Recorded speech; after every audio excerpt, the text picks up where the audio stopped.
إن الحمد لله نحمده ونستعينه ونستغفره ونعوذ بالله من شرور أنفسنا ومن سيئات أعمالنا من يهده الله فلا مضل له ومن يضلل فلا هادي له أشهد أن لا إله إلا الله وحده لا شريك له وأشهد أن محمدًا عبده ورسوله اللهم صل على محمد وعلى آل محمد كما صليت على إبراهيم وعلى آل إبراهيم إنك حميد مجيد اللهم بارك على محمد وعلى آل محمد كما باركت على إبراهيم وعلى آل إبراهيم إنك حميد مجيد أما بعد فيا أيها الناس ألا إن خير الحديث كتاب الله وخير الهدي هدي محمد صلى الله عليه وسلم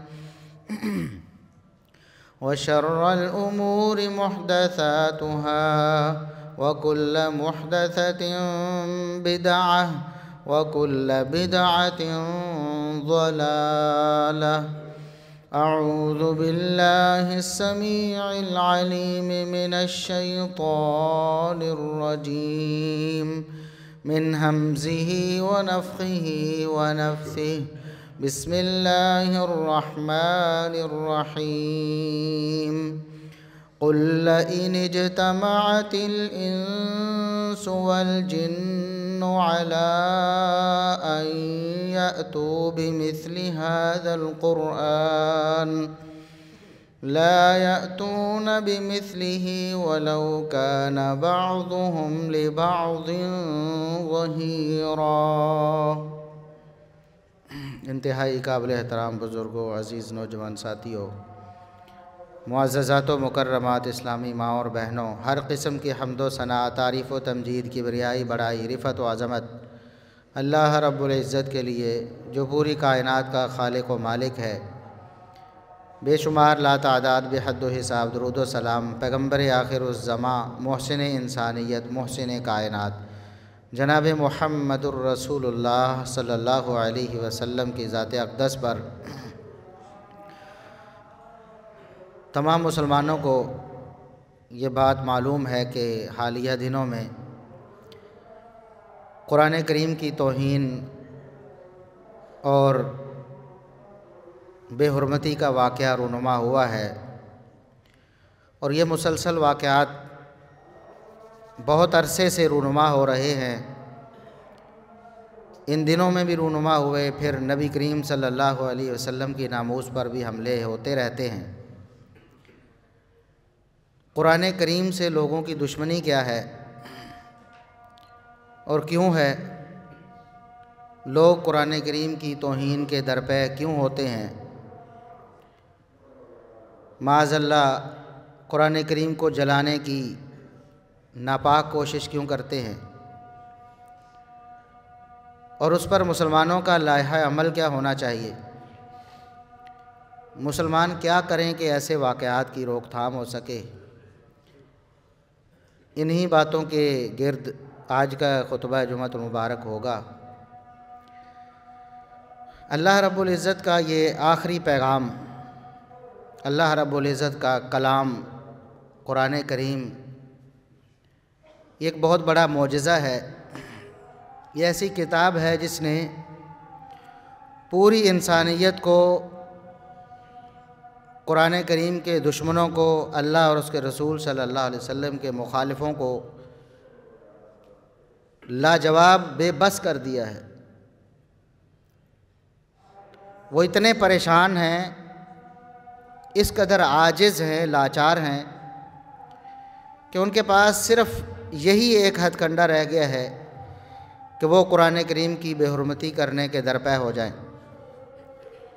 کیونکہ شروع دن سے جب سے قرآن کریم نازل ہوتا رہا تو اللہ رب العزت بار بار یہ چیلنج دیتے رہے مخالفین کو، نہ ماننے والوں کو، جھٹلانے والوں کو، کہ اگر تم سمجھتے ہو کہ یہ کسی انسان کی بنائی ہوئی گھڑی ہوئی کتاب ہے، کسی انسان کے یہ الفاظ ہیں، اللہ خالق کائنات کے الفاظ نہیں ہیں، تو پھر تم بھی کوشش کرو، محنت کرو اور قرآن کریم جیسی کوئی کتاب بنا کے لے آؤ، تاکہ تمہارا یہ دعویٰ سچ ثابت ہو جائے کہ یہ انسان کی بنائی ہوئی ہے، یہ کسی انسان کی گھڑی ہوئی ہے، تو پھر تمہارا دعویٰ سچ ثابت ہو جائے گا اس طرح کہ تم اس طرح کی کتاب بنا کے لے آؤ۔ اور یہ چیلنج اس وقت اس معاشرے میں دیے گئے جس معاشرے میں جھٹلانے والے، نہ ماننے والے اور جو دشمن تھے وہ بڑے بڑے خطیب تھے، بڑے بڑے شاعر تھے، بڑے بڑے نثر نگار تھے، بڑے بڑے ادیب تھے، بڑے بڑے فصیح و بلیغ تھے، جو بات کرتے تو یا شعر کہتے تو لوگ دنگ رہ جاتے، ان کے انداز بیان میں، اس کے سحر میں جکڑے رہ جاتے۔ اس معاشرے میں اللہ رب العزت نے یہ چیلنج دیا۔ اللہ رب العزت نے فرمایا فَلْيَأْتُوا بِحَدِيثٍ مِثْلِهِ إِن كَانُوا صَادِقِينَ۔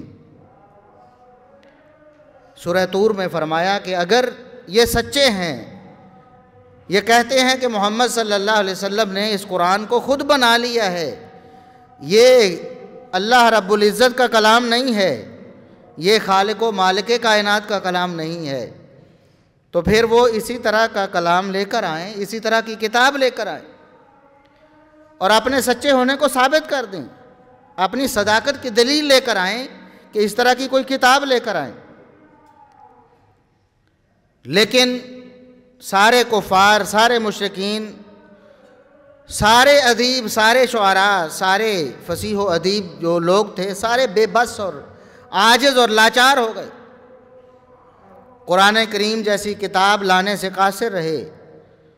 تو اللہ رب العزت نے دوبارہ چیلنج دیا اور ان کو سہولت دے دی، پہلے کی نسبت کام آسان کر دیا کہ چلو پوری کتاب لانا، پورا قرآن کریم جیسا کلام لانا تمہارے بس میں نہیں ہے، چلو سارے مل کر 10 سورتیں لے آؤ۔ فَأْتُوا بِعَشْرِ سُوَرٍ مِثْلِهِ مُفْتَرَيَاتٍ، صرف 10 صورتیں، اور 10 صورتوں میں بھی جو صورت تمہیں پسند ہے اس کے مقابلے میں صورت لے کے آ جاؤ، چھوٹی ہو بڑی ہو کوئی قید نہیں، صرف 10 صورتیں لے کر آنی ہیں، قرآن کریم جیسے معجزانہ اسلوب کے ساتھ، قرآن کریم جیسے انداز بیان کے ساتھ، صرف 10 صورتیں تم لے کے آؤ، تم سچے، تمہاری بات مان لی جائے گی، کوشش کرو، محنت کرو۔ وَادْعُوا مَنِ اسْتَطَعْتُم مِّن دُونِ اللَّهِ، اور صرف کسی ایک بندے کو یہ چیلنج نہیں ہے، پہلے بھی اللہ رب العزت نے جو چیلنج دیا پورا قرآن کریم اس کے مقابلے میں کتاب لانے کا سب کو دیا۔ فَلْيَأْتُوا، یہ سارے کے سارے مل کر کوشش اور محنت کریں، قرآن کریم جیسی کتاب لے کر آئیں، نہیں لا سکے کوئی بات نہیں، 10 صورتیں لے کر آؤ۔ فَأْتُوا بِعَشْرِ سُوَرٍ مِثْلِهِ مُفْتَرَيَاتٍ، 10 صورتیں قرآن کریم کے مقابل بنا کر لاؤ، گھڑ کر لاؤ، ترتیب دے کر لاؤ، جوڑ کر لاؤ، اور جس کو تم بلا سکتے ہو، جس کو تم اکٹھا کر سکتے ہو، جس سے تم مدد طلب کر سکتے ہو کرو، سب کو ملاؤ، سارے شعراء، فصیح، بلیغ، ادیب سارے اکٹھے ہو جاؤ، صرف 10 صورتیں لے کر آؤ۔ قرآن کریم کا یہ چیلنج بھی وہ قبول نہیں کر سکے، عاجز آ گئے، لاچار ہوئے، بے بس ہوئے۔ ایک عرصہ تک قرآن کریم کا یہ چیلنج اپنی جگہ برقرار رہا، کوئی قبول کرنے والا سامنے نہیں آیا۔ پھر اللہ رب العزت نے دوبارہ سے چیلنج دیا، اور تخفیف کر کے اور سہولت کر کے۔ سورہ بقرہ میں اللہ رب العزت نے ارشاد فرمایا کہ اگر یہ کہتے ہیں نا کہ قرآن سچا کلام نہیں ہے، اللہ رب العزت کا کلام نہیں ہے، خالق و مالک کائنات کا کلام نہیں ہے، پھر اس طرح کرو، کوئی ایک صورت بھی، سورۃ من مثلہ، ایک صورت لے کر آؤ، کوئی ایک صورت، قرآن کریم جیسی صورت بنا کر لاؤ، ایک صورت لے آؤ۔ لیکن ساری دنیا کے سارے فصیح و بلیغ اور سارے دشمن، رسول اللہ صلی اللہ علیہ وسلم کو جھٹلانے والے، قرآن کریم کو جھٹلانے والے، سارے مل کر ایک صورت بھی بنا نہیں سکے، پیش نہیں کر سکے، بلکہ آج تک ایک آیت بھی قرآن کریم کے مقابلے میں گھڑی نہیں جا سکی اس اسلوب اور انداز بیان میں۔ عرب کے شعراء اور فصحاء اور ادبا جب قرآن کریم کی کوئی صورت کو پڑھتے تھے تو آش آش کر اڑتے تھے، اس بات کی گواہی دینے پر مجبور ہو جاتے تھے کہ یہ اللہ رب العزت کا کلام ہے، یہ کسی مخلوق اور انسان کا کلام نہیں ہو سکتا۔ ہم اتنے بڑے فصیح و بلیغ ہو کر، اتنے بڑے بڑے ادیب اور شاعر ہو کر، پوری محنت اور کوشش کے ساتھ آج تک ایک شعر بھی ایسا نہیں کہہ سکے جو قرآن کریم کی ایک آیت کا بدل ہو سکتا ہو۔ لہٰذا یہ خالق کا کلام ہے، مخلوق کا کلام نہیں ہے، یہ انسانی کاوش ہو ہی نہیں سکتی ہے۔ پھر اللہ رب العزت نے اعلان فرمایا محمد الرسول اللہ صلی اللہ علیہ وسلم کی زبانی، اے نبی قل، آپ کہہ دیں لَإِنِ اجْتَمَعَتِ الْإِنسُ وَالْجِنُّ عَلَىٰ أَن يَأْتُوا بِمِثْلِ هَٰذَا الْقُرْآنِ۔ انسانوں کی بات تو الگ ہے، سارے انسانوں کو چیلنج دیا، سب مل کر کوشش اور محنت کرو، کامیاب نہیں ہو سکے۔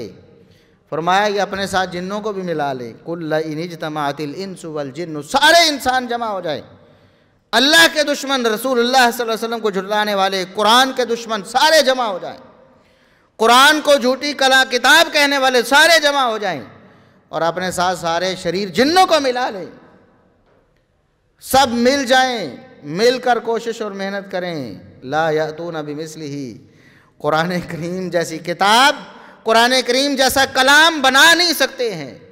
وَلَوْ كَانَ بَعْضُهُمْ لِبَعْضٍ ظَهِيرًا، سارے انسان اور سارے جن مل کر محنت اور کوشش کریں، ٹیم ورک کرنا شروع کر دیں۔ ایک بندے کی محنت میں کمی ہو سکتی ہے، کوتاہی ہو سکتی ہے، 2 بندے، 3 بندے، 4 بندے، 1000 بندے، لاکھ بندے، کروڑ بندے، 7 کروڑوں انسان، اربوں انسان اور 7 جن بھی مل جائیں، سارے مل کر قرآن کریم جیسی ایک آیت بھی نہیں بنا سکتے۔ اور یہ چیلنج 1400 سال سے قرآن کا دیا ہوا چیلنج اپنی جگہ برقرار ہے، قیامت آ جائے گی، کسی میں یہ ہمت اور طاقت نہیں ہے، کسی میں یہ جرأت نہیں ہے کہ قرآن کریم کے اس چیلنج کو قبول کرے۔ اب جب اس چیلنج کو قبول نہیں کر سکتے، نادم اور شرمندہ ہیں، صدیاں بیت گئی ہیں، ساتھ ساتھ قرآن کو جھٹلاتے بھی ہیں، تو ان کے پاس صرف ایک ہی چارہ ہے۔ جب وہ شرمندہ ہوتے ہیں، عاجز ہوتے ہیں، لاچار ہوتے ہیں، بے بس ہوتے ہیں، تو پھر وہ قرآن کریم کی توہین کے درپے ہو جاتے ہیں۔ نعوذ باللہ، قرآن کریم کو دہشت گرد سوچ والی کتاب کہتے ہیں، نعوذ باللہ ثم نعوذ باللہ۔ کہتے ہیں کہ دنیا میں جو فساد ہو رہا ہے، جنگیں ہو رہی ہیں، یہ قرآن کریم کی تعلیمات کی وجہ سے ہو رہی ہے۔ حالانکہ اسلامی تاریخ اس بات پر شاہد ہے، جتنی قتل و غارت قرآن کریم کو جھٹلانے والوں نے کی ہے، مسلمانوں سے اس کا عشر عشیر بھی ثابت نہیں۔ 1400 سال سے مسلمان، سارے مسلمانوں کی ساری تاریخ کھنگال کر دیکھیں، اگر ان کی طرف سے کوئی ظلم و ستم کیا گیا ہے، انسان بھی مسلمان ہے تو انسان ہے نا، اس میں بھی کمی کوتاہی ہو سکتی ہے،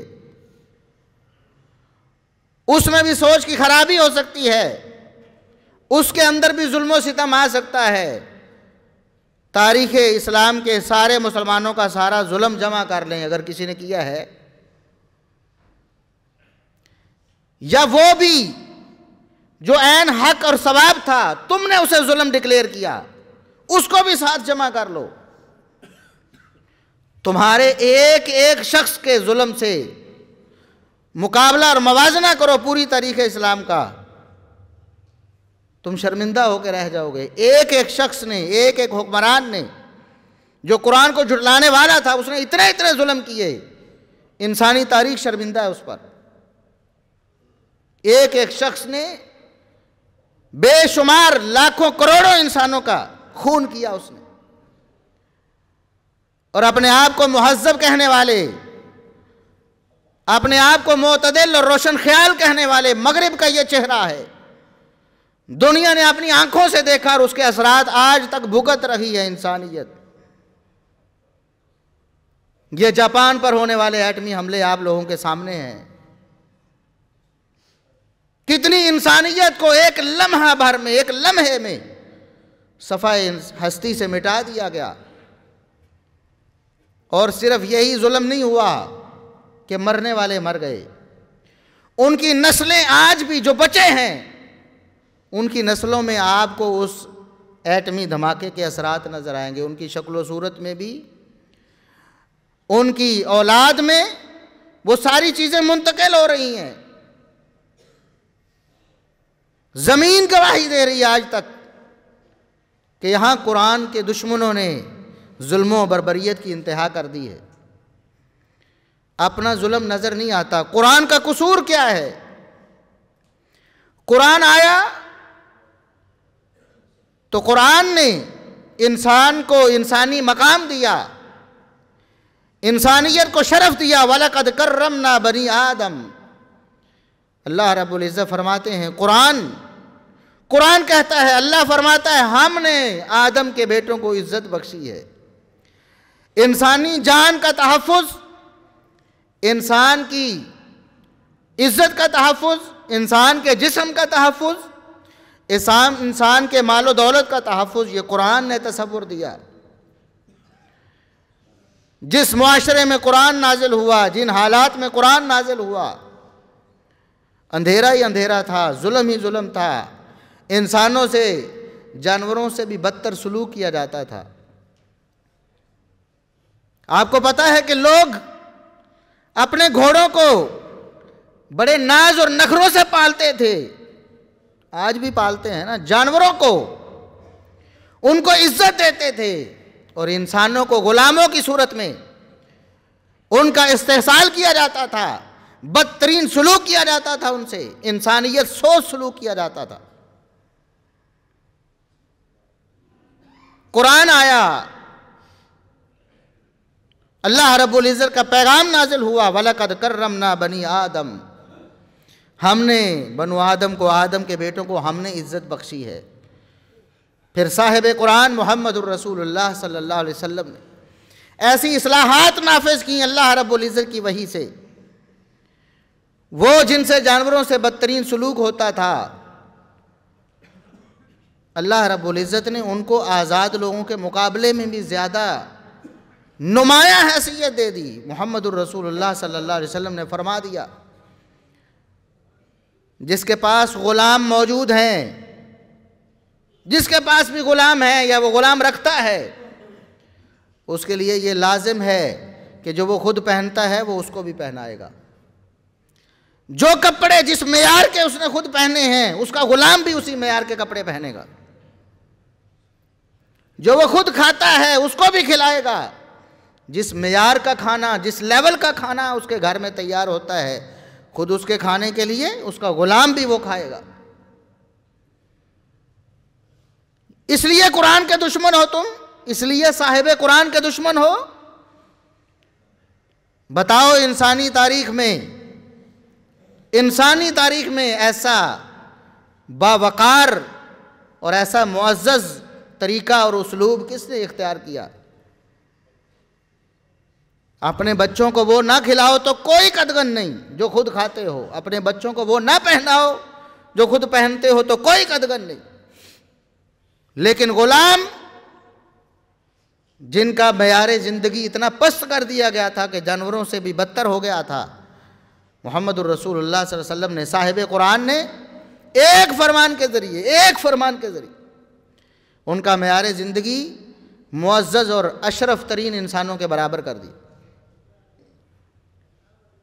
پوچھا گیا کہ غلام ہمارا نوکر ہے، ہم اس کو کام کہتے ہیں، اگر وہ تنگ کرتا ہے، بات نہیں مانتا، تو بتائیں کتنی دیر ہم برداشت کریں؟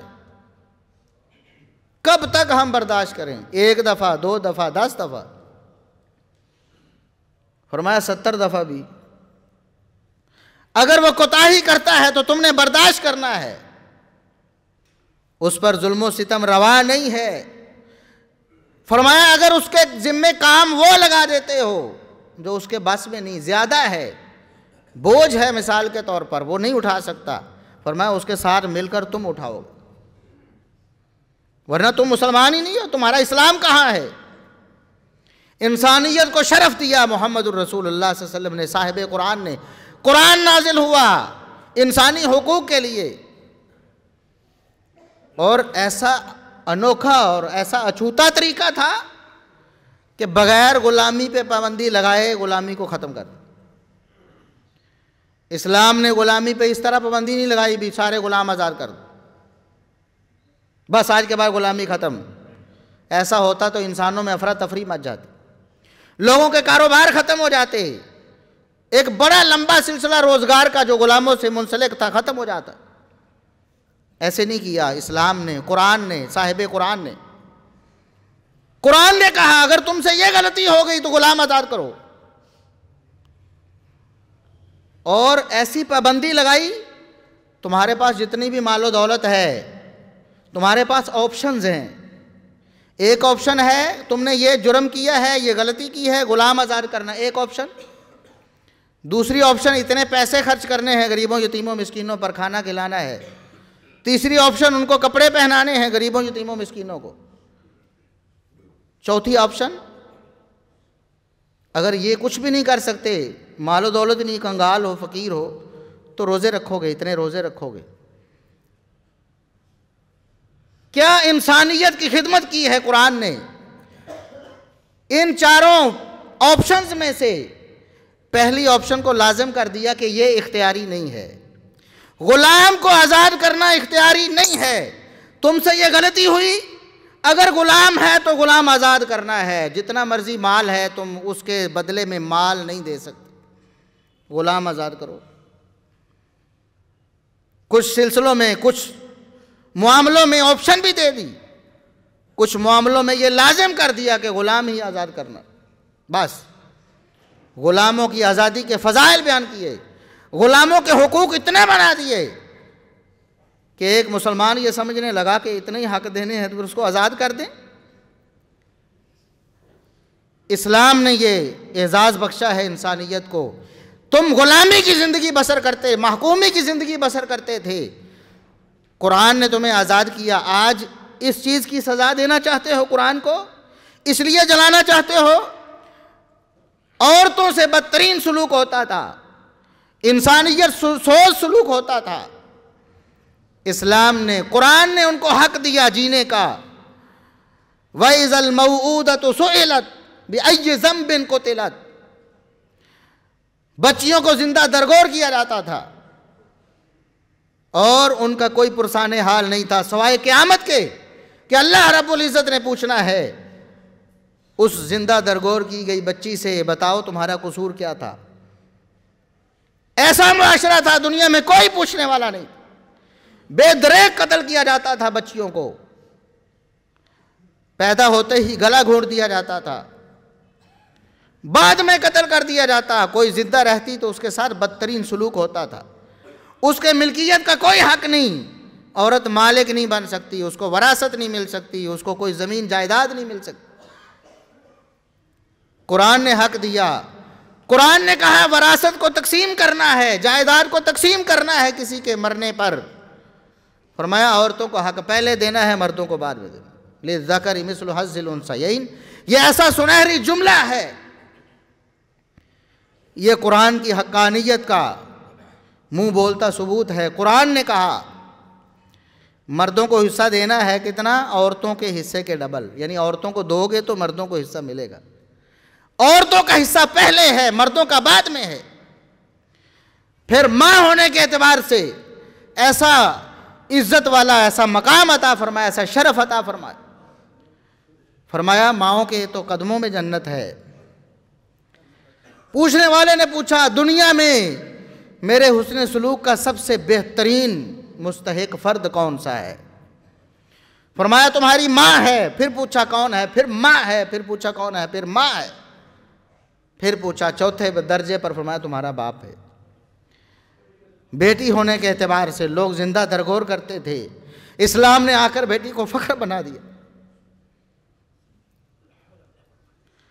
فرمایا جو بیٹی کی پرورش کرے گا، بیٹیوں کو اچھی تربیت دے گا، ناز نخرے کے ساتھ پالے گا، محمد الرسول اللہ صلی اللہ علیہ وسلم کو اتنا پیار آتا ہے اس پر، فرمایا جنت میں ایسے میرے ساتھ ہوگا، ایسے جس طرح دو انگلیاں ملی ہوئی ہیں۔ اور بیوی ہونے کے اعتبار سے قرآن نے دو ٹوک حکم دیا، وعاشروہن بالمعروف، خبردار بیویوں سے بدسلوکی کسی صورت جائز ہی نہیں۔ اگر تم قرآن کو ماننے والے ہو، مسلمان ہو، ہمیشہ بیویوں سے حسن سلوکی کرنا ہے۔ اس لیے تم قرآن کو جلاتے ہو، اس لیے قرآن سے دشمنی رکھتے ہو۔ انسانی حقوق کا تمہارا سارا چارٹر جو اقوام متحدہ نے بنایا ہے وہ سارا کا سارا قرآن سے اخذ کرتا ہے، صاحب قرآن سے لیا ہوا ہے۔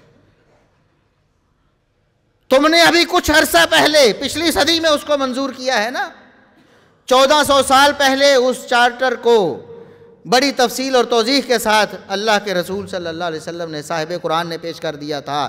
اس لیے تم دشمنی کرتے ہو۔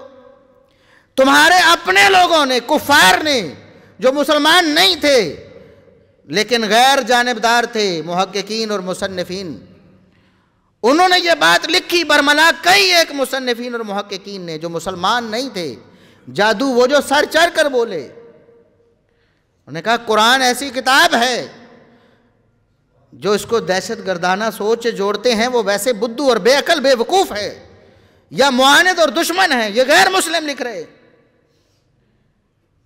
کہتے ہیں قرآن اتنا بڑا معجزہ ہے کہ مردوں کو زندہ کرنے کا معجزہ بھی اس کے مقابلے میں انتہائی نیچے ہے۔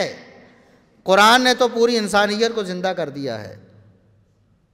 یہ ایسا معجزہ ہے، ایسی تعلیمات ہیں، محیر العقول ہیں۔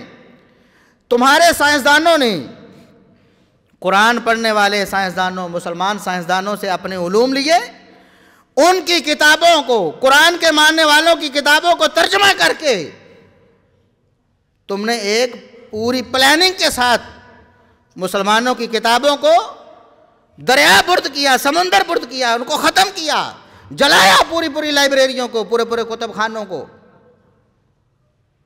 وہ کتابیں چوری کر کے وہاں جا کے ان کے ترجمے کر کے تم نے آج ترقی حاصل کی۔ اس لیے دشمنی کرتے ہو قرآن سے۔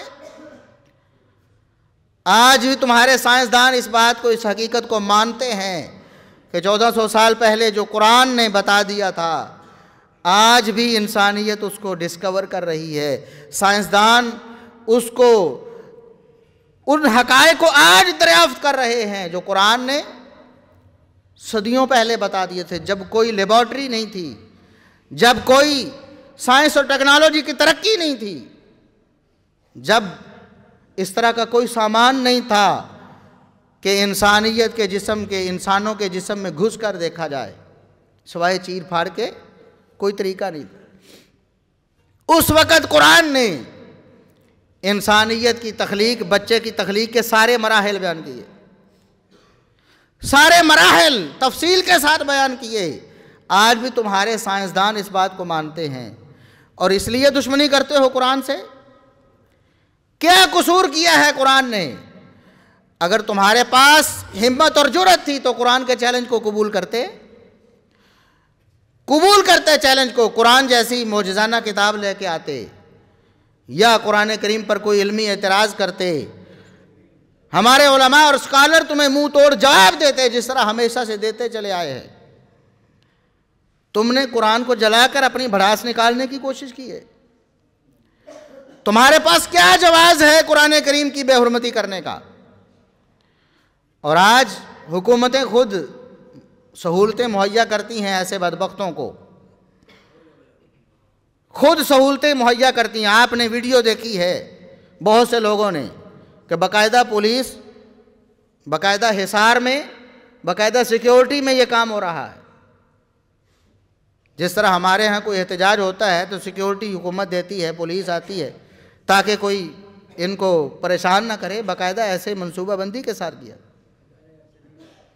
یہ اظہار رائے کے نام پر یہ دہشت گردی ہے، بدترین دہشت گردی ہے۔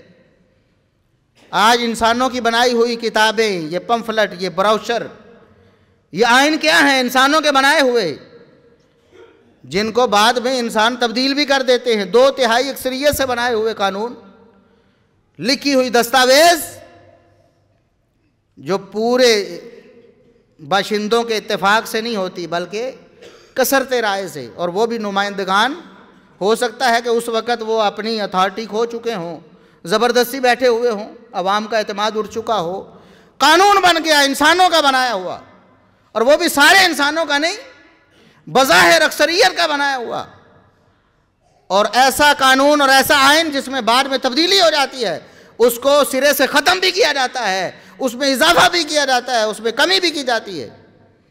ایسے آئین کو کوئی جلا کر تو دیکھے اس ملک میں، جس ملک کا آئین ہے، اس کے ساتھ کیا سلوک ہوتا ہے، اس کو کیا سیکیورٹی مہیا کی جاتی ہے، اس کو کیا تحفظ دیا جاتا ہے، یا اس کو سزا ملتی ہے بغاوت کی۔ آج مسلمان بہت بڑی حقیقت ہے جو دنیا کا سب سے بڑا مذہب ہے، حقیقت میں سب سے بڑا مذہب دنیا میں کوئی ہے تو وہ اسلام ہے۔ جس قدر ترقی کر رہا ہے تیزی کے ساتھ، اسلام کے دشمن خوف زدہ ہیں، اس لیے وہ ایسی ہوچی اور بری اور مذموم حرکتیں کرتے ہیں۔ مسلمانوں کو جوش دلانے کے لیے ٹیسٹ کرتے ہیں بار بار اس طرح کی حرکتیں کر کے۔ اب ہمیں کیا کرنا ہے؟ مسلمانوں نے کیا کرنا ہے؟ ایک تو جو ہمارے بس میں ہے، ہم اپنی آواز بلند کرتے ہیں، ہم احتجاج کرتے ہیں، ہم انہیں بتاتے ہیں کہ آپ لوگ بہت بڑے دہشت گرد ہو، مسلمانوں کو دہشت گرد کہنے والوں تم سب سے بڑے دہشت گرد ہو، تم نے اربوں مسلمانوں کی دل شکنی کی ہے، ان کے جذبات سے کھیلا ہے تم پوری کوشش کے باوجود بھی قرآن کو مٹا نہیں سکتے ہو۔ آج دنیا میں اتنے حفاظ ہیں کہ کوئی ڈیٹا ان کو اکٹھا نہیں کر سکتا۔ آپ گوگل سے پوچھ کے دیکھیں، بڑے بڑے جو مواد کو جمع کرنے والے سافٹ ویئرز ہیں ان کو پوچھ کے دیکھیں، آپ کے سامنے بے بس ہیں، آپ کو جواب دیں گے کہ ہمارے پاس کوئی حتمی ڈیٹا ہو ہی نہیں سکتا اس کا۔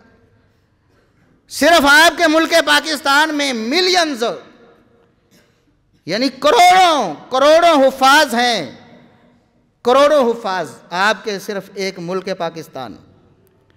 اور یہ ان سالوں کی بات کر رہا ہوں، اس سے پہلے کتنے تھے، پہلے ادوار میں کتنے تھے؟ محمد الرسول اللہ صلی اللہ علیہ وسلم سے لے کر آج تک تم قرآن جلا کر کیا کرو گے؟ کیا نقصان کرو گے قرآن کا؟ قرآن تو فی صدور الذین اوتوا العلم، اللہ فرماتا ہے اہل علم کے سینوں میں ہم نے اس کو محفوظ کر دیا ہے، اس کو تم مٹا نہیں سکو گے۔ ایک تو یہ پیغام ہم نے دینا ہے، لکھ کر، بول کر، ہر اس ذریعے سے جس سے ہم اپنا پیغام ان تک پہنچا سکیں اور ایک مؤثر احتجاج کر سکیں، دنیا والوں کو جھنجھوڑ سکیں اور جگا سکیں کہ تم انتہائی بزدلی والا طریقہ اپنا کر دہشت گردی والی سوچ کو پروان چڑھا رہے ہو۔ مسلمانوں نے یا اسلام نے یا قرآن نے کبھی یہ نہیں کہا کہ تورات کو جلا دو یا انجیل کو جلا دو یا دوسری کتابوں کو جلا دو، اور نہ مسلمانوں نے کبھی ایسا طریقہ اپنایا ہے، باوجود اس کے کہ وہ محرف ہیں، مبدل ہیں، خود ان کتابوں کے ماننے والے یہ بات مانتے تسلیم کرتے ہیں کہ ان کتابوں میں تبدیلی ہوگی، لوگوں نے اپنی طرف سے چیزیں ڈال دی، لیکن قرآن 1400 سال سے غیر مبدل اور غیر محرف ہے اور قیامت تک محفوظ رہے گا، اس کے باوجود تم اس کو جلاتے ہو۔ اور دوسرا یہ ہے جو ہمارے کرنے کا کام ہے کہ ہم نے اپنے آپ کا جائزہ لینا ہے، ہم قرآن سے کتنی محبت کرتے ہیں؟ کیا ہماری محبت صرف یہ ہے کہ جب کوئی قرآن کی بے حرمتی کرے تو ہم احتجاج کے لیے باہر آئیں؟ کرنا ہے ہم نے وہ بھی، لیکن کیا ہماری صرف اتنی ذمہ داری ہے؟ قرآن سے محبت ہماری کتنی ہے؟ سال ہر سال ہم کھول کے نہیں دیکھتے، قرآن پڑھتے ہی نہیں، اس کو سمجھتے ہی نہیں، ہماری کیا ذمہ داری ہے؟ آج سے عزم کریں کہ ہم میں سے ہر شخص قرآن سے محبت کا دعویٰ تو کرتا ہے نا، قرآن سے محبت کا ثبوت دینے کے لیے قرآن کریم کی تلاوت کے لیے ایک وقت مقرر کرے گا، چاہے وہ 10 منٹ ہوں، 20 منٹ ہوں، آدھا گھنٹہ ہو، گھنٹہ ہو، ہر دن روزانہ قرآن کی تلاوت کے لیے اور قرآن کو سمجھ کر پڑھنے کے لیے ایک وقت مختص کر۔ دوسری بات یہ ہے کہ جو پڑھیں اس پر عمل کرنے کی کوشش کریں، اپنے آپ کو قرآن کریم کے مطابق ڈھالنے کی کوشش کریں۔ اور تیسری صورت یہ ہے کہ اپنے بچوں کو قرآن کا حافظ اور قاری بنائیں۔ ضروری نہیں، آپ کی سوچ ہے، دنیا والوں کی سوچ ہے، جو حافظ بن جائے وہ مسجد میں رہتا ہے، وہ مسیتڑ ہو جاتا ہے، وہ دنیا کا نہیں رہتا۔ آپ اس کو حافظ بنائیں اور اس کو ڈاکٹر بنا لیں، انجینئر بنا لیں، کوئی پابندی ہے کوئی؟ مسجد میں بھی رہنا کوئی کم اعزاز نہیں ہے، دین کے ساتھ منسلک ہو جانا کم اعزاز نہیں ہے، لیکن آپ نہیں سمجھتے، نہ سمجھیں، اس کو حافظ اور قاری بنائیں، ساتھ میں ڈاکٹر انجینئر جو مرضی بنا لیں، لیکن قرآن سے محبت کا ثبوت دیں اور وعدہ کریں۔ سارے بچوں کو تو نہیں، کم از کم اپنے ایک بچے کو قرآن کے لیے آپ وقف کریں گے، اس کو قرآن کا اچھا حافظ اور اچھا قاری بنائیں۔ یہ قرآن سے محبت کا ثبوت اور ان دشمنوں کو منہ توڑ جواب ہوگا جو قرآن کریم کی بے حرمتی کرتے ہیں، کہ ان کی بے حرمتی کرنے سے قرآن کریم کے اعزاز میں فرق نہیں آیا، بلکہ محبت میں مسلمانوں نے قرآن کو اور پڑھنا شروع کر دیا ہے، اس کو اور مقام دینا شروع کر دی۔ اللہ سے دعا ہے کہ اللہ رب العزت ہمیں عمل کرنے کی توفیق عطا فرمائے۔ سبحان ربک رب العزت عما یصفون وسلام علی المرسلین والحمد للہ۔